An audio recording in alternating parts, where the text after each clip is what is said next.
ഞാനപ്പോൾ 2ലോ 3ലോ പഠിക്കുന്ന സമയമാണ്. ഞാൻ LKG തൊട്ട് 4ാം ക്ലാസ് വരെ പഠിച്ചത് LFLP പെരിഞ്ചേരി സ്കൂളിലാണ്. അപ്പോൾ ഞാൻ 2ലോ 3ലോ ഏതോ ഒരു ക്ലാസ്സിൽ പഠിക്കുന്ന സമയത്ത് എൻ്റെ ക്ലാസ്സിലൊരു കുട്ടി ഉണ്ടായിരുന്നു, ഒരു ബോയ്. അപ്പോൾ അവൻ എന്താ പറയുക, ക്ലാസ്സിൽ ഇങ്ങനെ ടീച്ചർ ക്ലാസ് എടുത്തുകൊണ്ടിരിക്കുമ്പോഴൊക്കെ ഇങ്ങനെ ഓരോ ശബ്ദങ്ങളൊക്കെ ഉണ്ടാക്കും.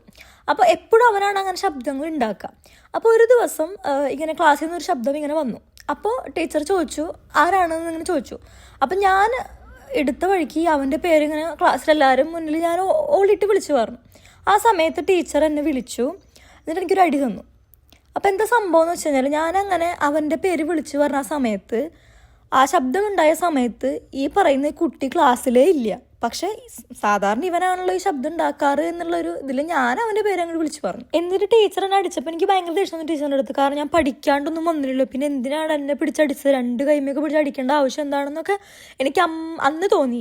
പിന്നെ ഞാൻ വളർന്ന് വലുതായപ്പോൾ എനിക്ക് മനസ്സിലായി എന്ത് ടീച്ചർ എന്നെ അടിച്ചത് എന്താ നന്നായി, അതായത് ടീച്ചർ അടിച്ചതിൻ്റെ കാരണം എന്താണെന്ന് എനിക്ക് മനസ്സിലായി. കാരണം നമുക്കിപ്പോൾ ഞാൻ അവൻ്റെ പേര് വിളിച്ച് പറഞ്ഞപ്പോൾ അവൻ ആ ക്ലാസ്സിലുണ്ടോയെന്ന് പോലും ഞാൻ ഉറപ്പ് വരുത്തിയില്ല. ഏത് അവൻ ആ ക്ലാസ്സിലുണ്ടോ ഒന്നും എനിക്ക് അറിയില്ല. എന്നിട്ട് ഞാൻ അവനാ മുന്നേ ശബ്ദം ഉണ്ടാക്കി എന്നുള്ള ഒരു ഇതിൻ്റെ പേരിൽ ഞാൻ അവനെ പേര് ഞാൻ കൊണ്ട് വിളിച്ചു പറഞ്ഞു.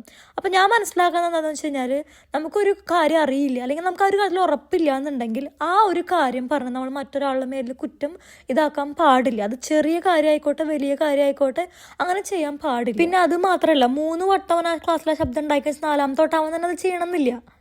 അപ്പോൾ നമ്മൾ ഒരാൾ ഈ ഒരു കാര്യം ചെയ്തു, 3 വട്ടം ആളുടെ പാസ്റ്റ് ലൈഫിലുള്ളത് ചെയ്തിട്ടുണ്ടെന്ന് വിചാരിച്ചിട്ട് 4ാമത്തെ വട്ടം ചെയ്യണമെന്ന് യാതൊരു നിർബന്ധവും. അപ്പോൾ ഇങ്ങനത്തെ കുറച്ച് കാര്യങ്ങളാണ് ഞാൻ ആ ഒരു ടീച്ചർ എന്നെ അടിച്ച ആ ഒരു ഇതിന്ന് ഞാൻ മനസ്സിലാക്കിയത്. അപ്പോൾ ഇത്രയാണ് എൻ്റെ ഡയറിയുടെ ഫസ്റ്റ് പേജ്. ബാക്കിയുള്ളതൊക്കെ ഞാൻ ഇനിയുള്ള വീഡിയോസിൽ പറയാം. അപ്പോൾ ബൈ.